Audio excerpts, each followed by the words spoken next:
মেসিকে কেন্দ্র করে আজকের যে চূড়ান্ত অব্যবস্থা, এই অব্যবস্থার দায় সার্বিকভাবে আয়োজক সংস্থা।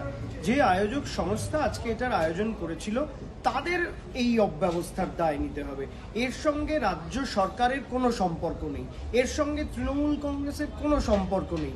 রাজ্যের ক্রীড়ামন্ত্রী অরূপ বিশ্বাস সেখানে আমন্ত্রিত হিসেবে উপস্থিত ছিলেন মাত্র। এখন দেখুন, রাজ্য সরকার এই জাতীয় প্রোগ্রামের অনুমোদন তো দেবেই। যদি অনুমোদন না দিত তাহলে বাংলা বিরোধী বিজেপি তারা আবার এটাকে নিয়ে রাজনীতি করতেন। আজকে আমরা এই যুবভারতীতে দেখলাম যে গেরুয়া পতাকা ধারণ করে বিজেপির লোকেরা তারা সেখানে গন্ডগোল পাকানোর একটা চেষ্টা করেছে।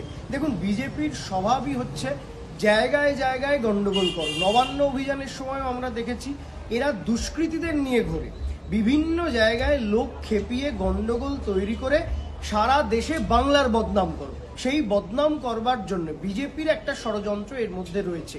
আপনারা ইতিমধ্যেই দেখেছেন রাজ্যের মুখ্যমন্ত্রী তিনি একটি 3 সদস্যের কমিটি গঠন করেছেন, যাতে গোটা ঘটনাটা তদন্ত হবে এবং সামনে আসবে পুরো বিষয়টা। গোটা বিষয়টা নিয়ে রাজ্যের মুখ্যমন্ত্রী তিনি সামাজিক মাধ্যমে তার বক্তব্য জানিয়েছেন।